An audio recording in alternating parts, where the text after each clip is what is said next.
জৈবিক চাষে ফিরছে ঐতিহ্যের ছোঁয়া। উত্তর পলাশী দেশি ধানের চাষে ব্যস্ত কৃষকেরা।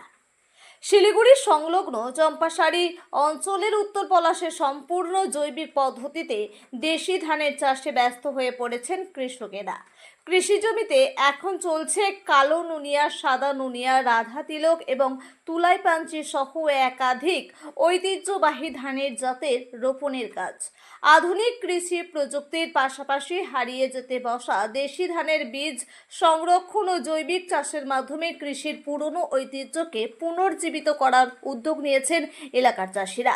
স্থানীয় কৃষক বিষ্ণু রায় জানান, এই চাষে কোনো ধরনের রাসায়নিক সার বা কীটনাশক ব্যবহার করা হয় না। সম্পূর্ণ প্রাকৃতিক উপায়ে জমির উর্বরতা বজায় রেখে ধানের উৎপাদন করা হয়। আমার নাম বিষ্ণু রায়। এটা উত্তর পলাশ চৌধুরী বস্তি চম্পাশাড়ি জিপি। আমরা আগের থেকেই প্রায় 40-45 বছর থেকে এখানে কৃষিকাজ করছি।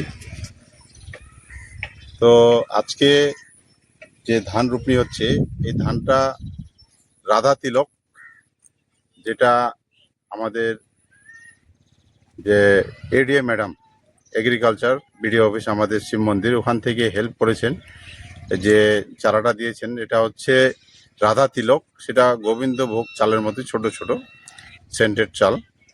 আর একটা আছে সাদা নুনিয়া। এই ধানের চাষ হচ্ছে এখন। আগে 1 সপ্তাহ আগে শুরু হয়েছে, প্রায় 12-14 বিঘা আগে লাগিয়ে দিয়েছি। সেটা ধ্রুব ছিল একটা, আর আমাদের কালো নুনিয়া, তুলাই পাঞ্জি, সেটা চাষ হয়ে গেছে। আজকে যেটা চাষ হচ্ছে, এটা হচ্ছে আমাদের রাধা তিলক আর একটা সাদা নুনিয়া।